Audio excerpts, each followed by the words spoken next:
ಕೋಲಾರ ಲೋಕಸಭಾ ಕ್ಷೇತ್ರದ ವಿಚಾರವಾಗಿ ಕಾಂಗ್ರೆಸ್ ಪಾಳದಲ್ಲಿ ದೊಡ್ಡ ಮಟ್ಟದಲ್ಲಿ ಹೈಡ್ರಾಮಾ ನಡೆದಿತ್ತು. ನೋಡಿ, ಇಬ್ಬರ ಜಗಳದಲ್ಲಿ ಮೂರನೇವರಿಗೆ ಲಾಭ ಆಗುತ್ತೆ ಅನ್ನೋದು ಮತ್ತೊಮ್ಮೆ ಸ್ಪಷ್ಟವಾಗಿದೆ. ಇಲ್ಲಿ ಒಂದು ಕಡೆ ರಮೇಶ್ ಕುಮಾರ್ ಅವರ ಬಣ ಹಾಗೂ ಮತ್ತೊಂದು ಕಡೆ ಮುನಿಯಪ್ಪ ಅವರ ಬಣ.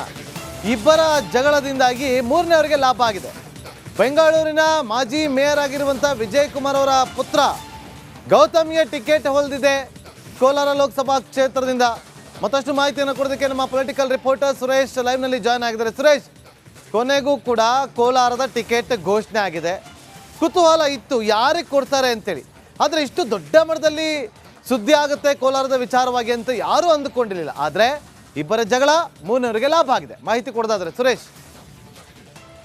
ಖಂಡಿತ ನಾಗೇಂದ್ರ ಬಾಬು, ಯಾಕಂತ ಹೇಳಿದ್ರೆ ಇವತ್ತು ಎರಡು ಬಣಗಳ ಕಿತ್ತಾಟದಿಂದ ಇವತ್ತು ಮೂರನೇ ವ್ಯಕ್ತಿಗೆ ಟಿಕೆಟ್ ಸಿಕ್ಕಿರುವಂತದ್ದು ನಿಜಕ್ಕೂ ಒಂದು ರೀತಿಯ ಆಶ್ಚರ್ಯ ಬೆಳವಣಿಗೆ ಅಂತ ಹೇಳ್ಬೋದು. ಯಾಕಂದ್ರೆ ಕೋಲಾರದಲ್ಲಿ ಇವತ್ತು ಮಾಜಿ ಸಂಸದ KH ಮುನಿಯಪ್ಪ ಸೇರಿದಂತೆ ಮಾಜಿ ಸ್ಪೀಕರ್ ರಮೇಶ್ ಕುಮಾರ್ ಅವರ ಬಣಗಳ ನಡುವೆ ಸಾಕಷ್ಟು ತಿಕ್ಕಾಟ ನಡೆದಿತ್ತು. ಒಂದು ರೀತಿಯ ಹೈಕಮಾಂಡ್ ಇವರಿಬ್ಬರ ಬಣಗಳನ್ನು ಹೊರತುಪಡಿಸಿ ಇವತ್ತು ಮೂರನೇ ವ್ಯಕ್ತಿಗೆ ಟಿಕೆಟ್ ಕೊಟ್ಟಿರುವುದು ಒಂದು ರೀತಿಯ ಆಶ್ಚರ್ಯ ಬೆಳವಣಿಗೆ ಅಂತ ಹೇಳ್ಬೋದು.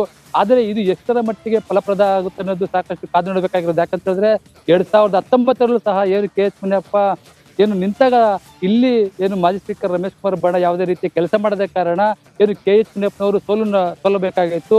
ಈ ನಿಟ್ಟಿನಲ್ಲಿ ಇವತ್ತು ಮೂರನೇ ವ್ಯಕ್ತಿಗೆ ಹೈಕಮಾಂಡ್ ಮಣೆ ಹಾಕಿರೋದು ನಿಜಕ್ಕೂ ಒಂದು ರೀತಿಯ ಆಶ್ಚರ್ಯ ಬೆಳವಣಿಗೆ ಅಂತ ಹೇಳ್ಬೋದು. ಯಾಕಂತ ಹೇಳಿದ್ರೆ ಇವತ್ತು ಇಲ್ಲಿ KH ಮುನಿಯಪ್ಪನವರು ಬಣ ಆಗ್ಬೋದು, ಮತ್ತೆ ಮಾಜಿ ಸ್ಪೀಕರ್ ರಮೇಶ್ ಕುಮಾರ್ ಬಣ ಆಗ್ಬೋದು, ಯಾವ ರೀತಿ ಚುನಾವಣೆಯಲ್ಲಿ ತೊಡಗಿಸ್ಕೊಳ್ತಾರೆ ಅನ್ನೋದು ಸಾಕಷ್ಟು ಒಂದು ರೀತಿಯ ಕಾದು ನೋಡಬೇಕಾಗಿರೋದು. ಯಾಕಂತ ಹೇಳಿದ್ರೆ ಇಲ್ಲಿ ಎರಡು ಬಣಗಳು ಸಹ ಹಲವು ದಿನಗಳಿಂದ ಸಹ ತಿಕ್ಕಾಟ ನಡೆಸ್ಕೊಂಡು ಬರ್ತಾ ಇತ್ತು. ಒಂದು ರೀತಿಯ ರಾಜೀನಾಮೆ ಸಹ ಮುಂದಾಗಿತ್ತು. ಈ ನಿಟ್ಟಿನಲ್ಲಿ ಇವತ್ತು ಎರಡು ಬಣಗಳನ್ನು ಹೊರತುಪಡಿಸಿ ಮೂರನೇ ವ್ಯಕ್ತಿಗೆ ಅಂತ ಹೇಳಿದ್ರೆ ಮಾಜಿ ಕಾರ್ಪೊರೇಟ್ ಆಗಿದ್ದಂತಹ ವಿಜಯ್ ಕುಮಾರ್ ಅವರ ಮಗ ಗೌತಮ್ ಅವರಿಗೆ ಟಿಕೆಟ್ ಕೊಟ್ಟಿರೋದು ಒಂದು ರೀತಿಯ ಆಶ್ಚರ್ಯ ಬೆಳವಣಿಗೆ ಅಂತ ಹೇಳ್ಬೋದು. ಆದರೆ ಇವೆಲ್ಲವನ್ನು ಹೊರತುಪಡಿಸಿ ಮತ್ತೊಂದು ಆಂಗಲ್ ಅಲ್ಲಿ ನೋಡ್ಬೇಕಂತ ಹೇಳಿದ್ರೆ ಇಲ್ಲಿ ಕೋಲಾರ ಲೋಕಸಭಾ ಕ್ಷೇತ್ರಕ್ಕೆ ಸಂಬಂಧಪಟ್ಟದ ವ್ಯಕ್ತಿಗೆ ಇವತ್ತು ಟಿಕೆಟ್ ಕೊಟ್ಟಿರುವಂತದ್ದು.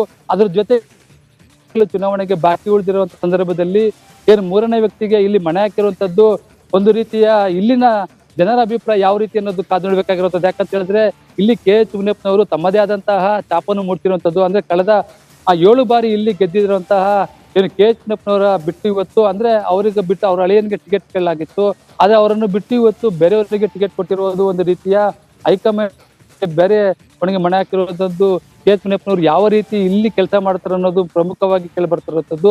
ಮತ್ತೊಂದು ಅಂಶ ಅಂತ ಹೇಳಿದ್ರೆ ಮಾಜಿ ಸ್ಪೀಕರ್ ರಮೇಶ್ ಕುಮಾರ್ ಅವರು ಸಹ ತಮ್ಮ ಬಣದ ಇವತ್ತು ಯಾವ ರೀತಿ ಕಾರ್ಯನಿರ್ವಹಿಸುತ್ತದೆ ಅನ್ನೋದು ಸಹ ಕಾದು ನೋಡ್ಬೇಕಾಗಿರುತ್ತದೆ. ಯಾಕಂತ ಹೇಳಿದ್ರೆ ಇಲ್ಲಿ ಎರಡು ಬಣಗಳ ತಿಕ್ಕಾಟದಿಂದ ಕಾರ್ಯಕರ್ತರಾಗ್ಬೋದು ಮತ್ತೆ ಮುಖಂಡರಾಗ್ಬೋದು ಒಂದು ರೀತಿ ಎಣಗಾಟ ಮಾಡ್ತಾ ಇದ್ರು. ಇವತ್ತು ಏಕಾಏಕಿ ಇವತ್ತು ಮಾಜಿ ಕಾರ್ಪೊರೇಟರ್ ಅಂತ ವಿಜಯ್ ಕುಮಾರ್ ಅವರ ಮಗನಿಗೆ ಇವತ್ತು ಗೌತಮ್ಮನವರಿಗೆ ಟಿಕೆಟ್ ಕೊಟ್ಟಿರುವುದು ಒಂದು ರೀತಿಯ ಮತ್ತೊಂದು ಬೆಳವಣಿಗೆ ಅಂತ ಹೇಳ್ಬೋದು.